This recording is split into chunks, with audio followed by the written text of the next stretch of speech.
What is going on, everyone? Welcome back on Block Gems. So tonight we're going to discuss some very interesting charts from the NFT space, of course, and we're going to do so in a way that is a little bit different from what we usually do on this channel. First of all, because I'm going to use a particular tool, the Origins NFT tool, and secondly, because I'm going to ask you to ask me which collections you want me to discuss in the future. So basically, if you want me to talk about a particular collection, you can drop me the name of that collection in the comment section down below, and I will discuss the charts, the most useful charts using this tool so that you can draw some insights. Now, let's jump right in, but before we do that, please remember to subscribe to the channel and hit the like button if you like to look at the NFT space through the lenses of data analytics and data insights in general. Okay, so one of the charts that I wanted to present tonight is the general market summary. Because this morning, if you remember, if you watched the video, we talked about the general market sentiment and we talked about the NFT green wave.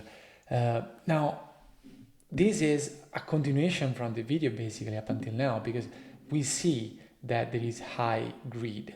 What do we mean by that? That everyone is bullish, that everyone is in the same camp. And if we look at the NFT index performance, this is the Origins NFT index performance. So they basically arbitrarily chose some collections, they packaged them together, and they said, okay, we will look at how the NFT market is performing by creating an index that somewhat represents the general performance, the general behavior of the market. And what we see here is that the general sentiment is very high. I mean, price is going absolutely crazy. The uptrend is very, very strong. It's basically parabolic. And the volumes specifically for this index are going down. Now, if you remember from this morning, volumes in general are going up, but for this specific index, they're going down. Okay, so for the collections that compose this index, the volumes are going down. And this is not the most bullish sign for me. I really don't like it. It makes me get cold feet for the blue chips, for the most seminal projects, for the most OG projects. I think they've reached a very, very high price point. They got rich already. And I would say that nothing stops the price from going higher and higher and higher. But certainly entering in a trade right now, it means you're taking a lot of risk for the trade. Of course, none of these guys is investment advice. I just tell you what I think, basing myself from the data that I look at. Now, I want now to go and talk about some specific collections. And I decided to talk about Prime Ape Planet, specifically because it's a rather new collection, is rather hyped, interesting and solid project. So I decided to pick, and it could have been any other project, so I don't have any particular and strong interest for this particular project. But one of the things that I wanted to discuss with you guys is the distribution aspect.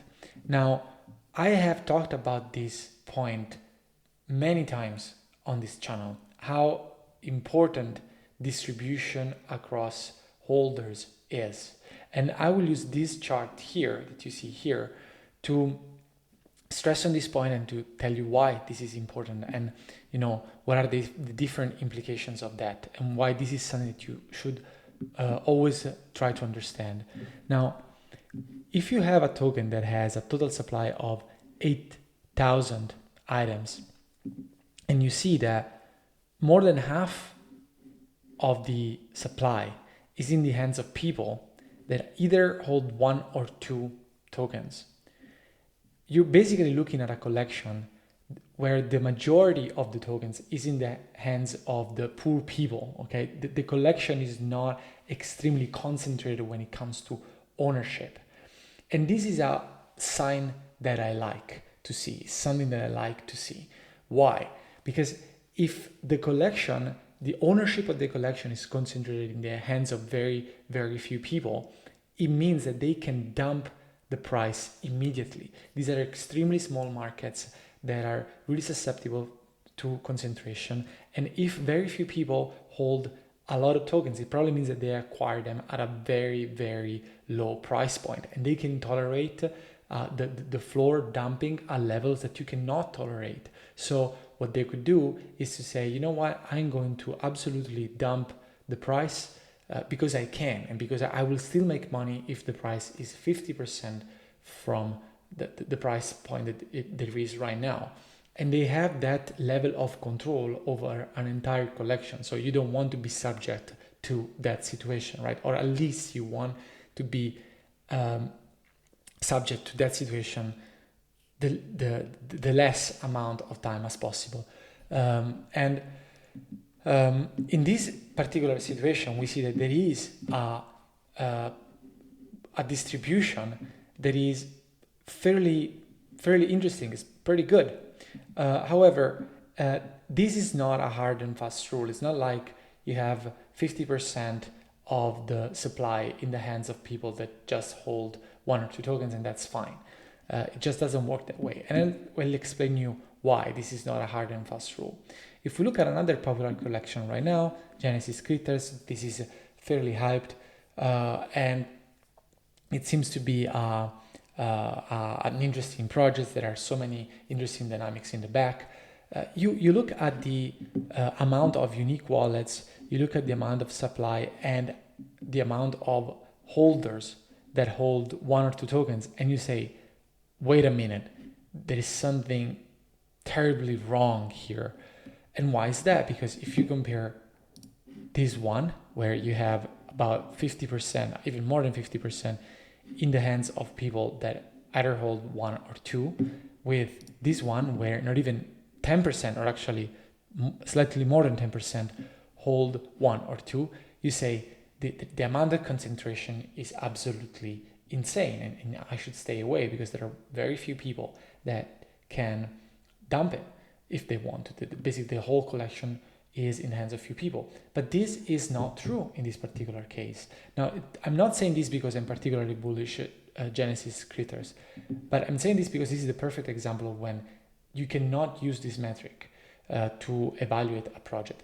And this is because there is a staking project for this collection that is actually even advertised. So when you go here, you see 426 owners, which seems to be pretty concentrated. But then you go and look in the description and it says 1,767 unique owners. Why?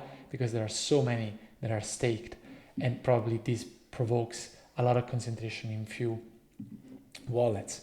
Now, this is one of the things that I wanted to talk about. So basically the importance of distributions, but also the limits of looking at this metric. And I hope you understand how this metric works. If not, you can ask me questions in the description down below. Actually, in the comment section down below, sorry. And I also wanted to talk about 2 other collections. One of them is Vox Collectible Mirandus. We have covered this collection before on this channel when the Vox Collectibles Mirandus were minted in the Mirandus box. And one of the things I said, and I said multiple times also in the community, is now the boxes are at 3, even 3.1, but when the reveal will occur, the price will drop. And I said this multiple times. Now, I was wrong about the price behavior of the box itself, but I was not wrong about the price behavior of the reveal. Basically, after the reveal, the price dropped dramatically.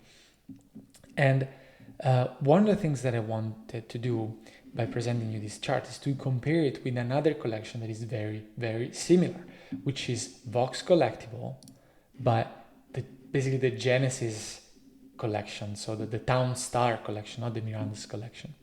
And the reason why I wanted to do that is because I wanted to show you how much different the behavior of the holders is. Bear with me. So for Mirandus, we're looking at a floor price of 1.71 with 800 tokens listed. And I will show you, because I don't want to be in the middle of the way here.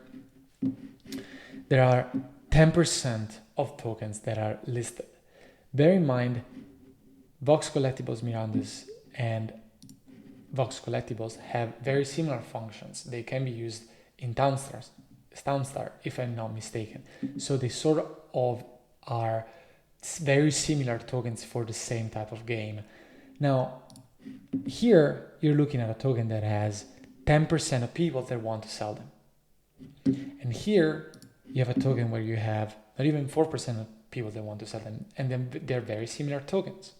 Now you also have in a collection where people tend to take offers. Wait a minute, I will move myself again. Okay, so where people tend to take offers very happily so.